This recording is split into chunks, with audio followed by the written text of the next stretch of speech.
We all start somewhere different. Maybe it was a V8 Camaro you saw outside your school. Maybe your cousin's slammed Golf GTI. Or maybe it was something truly terrible, like a Mitsubishi Eclipse with an anime wrap and 4-inch exhaust tips that rattle like a shopping cart. It doesn't matter where you started, because if you go deep enough, if you really explore this obsession, we all end up in the same place. Chapter 1. The Gateway Drug. The first car you fall in love with is rarely a good one. It's emotional, raw, illogical. It's like your first crush. You don't ask, do they have a stable job? You ask, do they make my heart do that weird little hiccup? It's the WRX with more boost than sense. It's a '69 Charger that shakes like a washing machine at idle. Or a BMW E36 that's been track prepped, which is code for everything is broken. These are cars that feel alive, that scream, that misfire, that leaks oil like it's part of the charm. Chapter 2. The Horsepower Delusion. At some point, every car enthusiast enters what I call the numbers phase. This is when you stop talking about how a car makes you feel and start talking about how fast it can do a quarter mile. Horsepower becomes your religion, torque is your god, and your new favorite phrase is, yeah, but what does it dyno at? You chase turbo kits like they're Pokemon cards. You're convinced 500 horsepower is the sweet spot until your friend makes 550, and suddenly your car feels like a Corolla. You stop caring about body kits, about your rare wheels, about anything that doesn't involve going in a straight line as fast as possible while trying not to explode a gearbox. But here's where it gets interesting. One day, on your way to another dyno day, you take an off-ramp a little too fast, and the car doesn't handle it. It's floaty, sloppy, like trying to sprint in flip-flops. And that's when the new obsession begins. You discover words like sway bars, coilovers, and corner balance. You start watching Nürburgring videos at 2 a.m., wondering how a 300 horsepower car just lapped a Ferrari. You realize there's more to speed than just horsepower. There's grip, feedback, chassis stiffness, weight distribution. And just like that, another layer of the car world opens up, one that's less about numbers and more about nuance. Chapter 3. The Spiral. This is where things start to get weird. Not to anyone else, of course. To the outside world, you're still just into cars. But inside, something has shifted. You've crossed a line, and you're never going back. You stop talking about 0 to 60 times and start talking about throttle response. Not in numbers, but in feeling. You obsess over steering feedback, brake modulation, the weight of a gear shift. You say things like, this car communicates with me, and genuinely mean it. At some point, someone says, horsepower solves everything, and you cringe a little. You've been there. You remember those days. But now, you know better. You start to sample cars like someone building a wine collection. You try a hot hatch because you want something playful. You try a Miata because you heard it's the answer. You try an old M3 because someone said it was the last of its kind, and they were right. Then comes the drive in a Lotus Elise. You come back slightly deaf, slightly sweaty, and slightly in love. You realize that comfort is overrated, and air conditioning is just a distraction from the road. And with every car, you're chasing something you can't quite explain. It's not power, not tech, not luxury. It's something more primitive, more personal. You start using the word connected a lot. You want the car to feel like an extension of your body.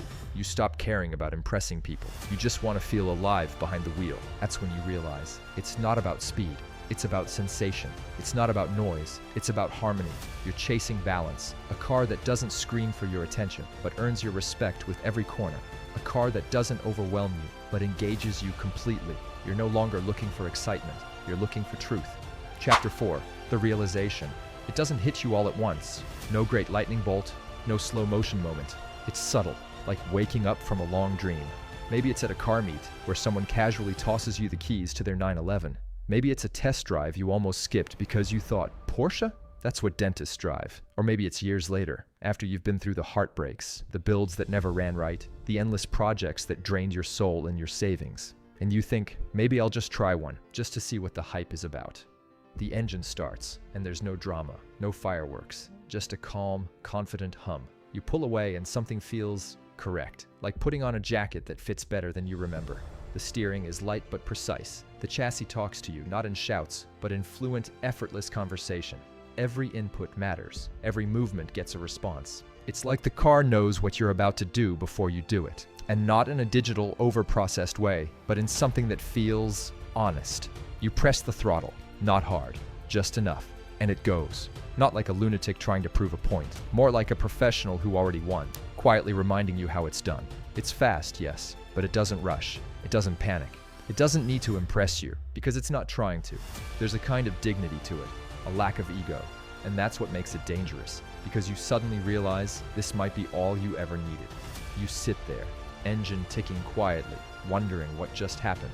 Not because it was the fastest thing you've ever driven, not because it blew your mind, but because, for the first time, it made you feel complete. Like you've been chasing this feeling through 10 different cars, 20 different mods, and thousands of wasted hours, only to realize it's always been here, in this.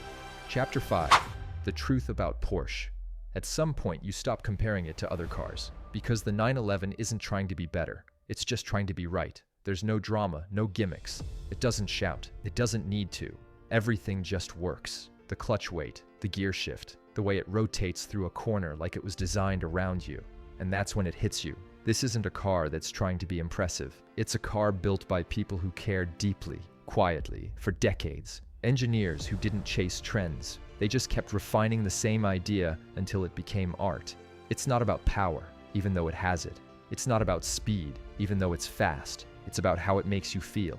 Focused, calm, present. Every input is acknowledged. Every response is clean. No wasted motion. No need to explain anything to anyone. You just drive, and it makes sense. Other cars want to be your identity. The 911 lets you just be yourself, at your best, behind the wheel. And maybe that's the real reason it matters, because in a world where everything's louder, faster, and trying too hard, the 911 just is, complete, evolved, enough. Chapter 6. But what about? Now some of you are thinking, I'll never want a Porsche. I'm loyal to my RX-7, thank you very much. And that's fine. We all need rebellion. But even the rebels come around eventually, because as you mature, just a little, you start to want a car that doesn't break your back, or your bank account, or your heart every 3,000 miles. You realize that feeling the road doesn't have to mean hearing every rock hit your floor pan, that a car can be refined and visceral at the same time. And no, this isn't sponsored. I just know where this road leads. It ends in Stuttgart, with a flat 6 engine and a steering feel that will ruin every other car for you. So no matter where you started, no matter how many Hondas, Chevys, or oddball Italian things you've tried, if you dig deep enough, if you strip away the noise, you'll find yourself face to face with something timeless, a Porsche 911. Not because it's the flashiest or the fastest, but because in a world full of chaos, it's one of the few things that still makes perfect sense.